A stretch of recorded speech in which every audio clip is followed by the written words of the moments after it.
Once upon a time, in the land of Uz, there lived a man named Job. He was a wealthy and upright man, known for his deep faith in God.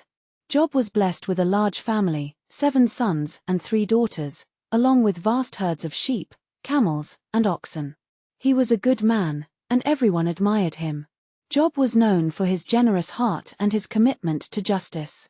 Every day, he offered sacrifices to God, ensuring that his children remained in God's favor. But, unbeknownst to Job, a profound conversation was unfolding in the heavenly realms. Satan, the accuser, came before God and questioned Job's devotion. He challenged God, suggesting that Job was righteous only because he was blessed with wealth and prosperity. Satan claimed that if Job faced hardship, he would surely turn away from God. God, in his wisdom, allowed Satan to test Job, but he placed limits on how far Satan could go. In an instant, Job's world began to unravel. A messenger rushed to him, breathless and terrified. Your oxen were plowing, and the donkeys were grazing nearby. They were attacked, and all were taken. I alone have escaped to tell you. Before Job could catch his breath, another messenger arrived.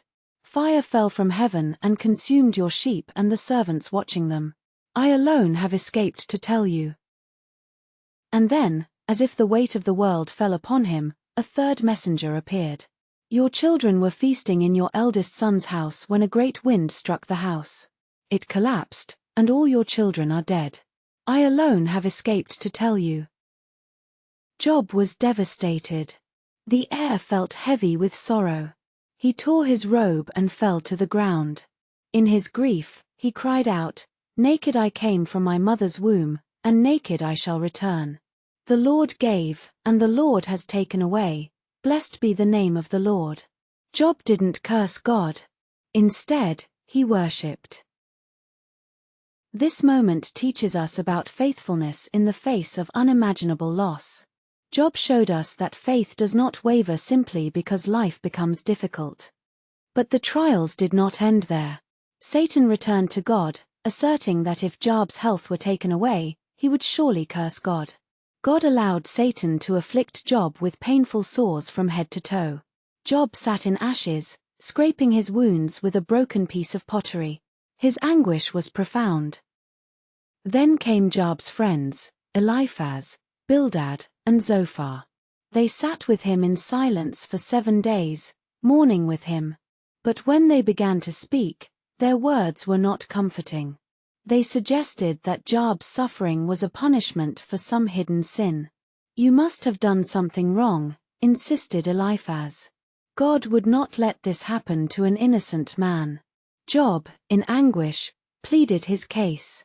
He maintained his innocence and longed for a mediator who could plead with God on his behalf. This moment highlights how easy it is to judge others in their suffering. We may not always know the full story. Job remained steadfast in his integrity, even as his friends failed to comfort him with understanding. As the dialogues continued, Job expressed his longing for justice. He wanted answers. He yearned to understand why he was suffering despite his goodness. The 3 friends offered their arguments, but they were based on assumptions about God's justice. They believed that good things happen to good people, and bad things happen to bad people. Job challenged this view, insisting that he had not done anything to deserve such pain. In heartfelt laments, Job cried out to God, Why do you hide your face from me? I am innocent. Show me my sin. He wished for a chance to confront God directly. This deep desire for an encounter with God underscores a powerful truth. Even in our pain, we can and should seek God. After many exchanges, God finally responded. But his answer was not what Job expected. God spoke from a whirlwind, asking Job questions that revealed the vastness of creation and the mystery of life. Where were you when I laid the foundations of the earth?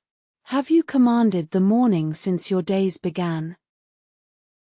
In the face of God's majesty, Job realized how limited his understanding was.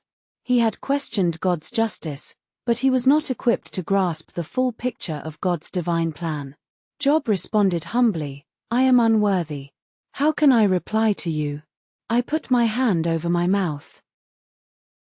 This exchange shows us that while it is natural to seek answers, there are moments when we must trust in God's wisdom and sovereignty. Sometimes, the answers we seek are beyond our understanding. The story took a turn when God's wrath was directed at Job's friends. He was displeased with them for misrepresenting his character. God instructed them to offer sacrifices and have Job pray for them.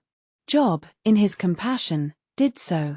His prayers were a demonstration of forgiveness and grace toward those who had wronged him. And then, God restored Job. He gave him twice as much as he had before.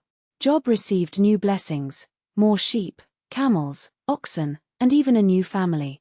He was able to see his children and grandchildren, and he lived for another 140 years. Job's story concluded with a profound truth: God is not only a God of justice but also of restoration. This part of the story teaches us that while suffering is often a part of life, God has the power to restore and bless abundantly. Even when we face the darkest valleys, there is hope for brighter days ahead. Reflecting on the book of Job, we can glean profound insights. First, faith does not shield us from suffering. Even the most righteous may face trials. Job's unwavering faith amidst his hardships encourages us to trust God, no matter our circumstances. Suffering is not always a sign of God's displeasure. Sometimes, it is simply part of life's mysterious journey. Second, we learn about the importance of empathy and compassion. Job's friends judged him harshly without understanding his heart. In our interactions with others, especially those who suffer, we should listen and offer support rather than assumptions. Finally, we see the power of genuine prayer. Job's cries echoed in the heavens, and when he prayed for others, he was restored. Prayer is not only a means of asking for help, it is a way to connect with God and intercede for those around us. In closing, the story of Job is a powerful reminder of God's faithfulness. While we may not comprehend the reasons for our suffering, we can be assured that God is with us in our pain. Like Job, we may one day find ourselves restored, our faith deepened, and our hearts full of hope. Let us walk away with the understanding that God sees us in our struggles. He hears our cries and is never far from us. In times of trial, we can rest assured in His unchanging love. God is faithful, and His plans for us are good, even when we cannot see them. As we face our own challenges, let us hold on to hope and trust in the One who knows us by name.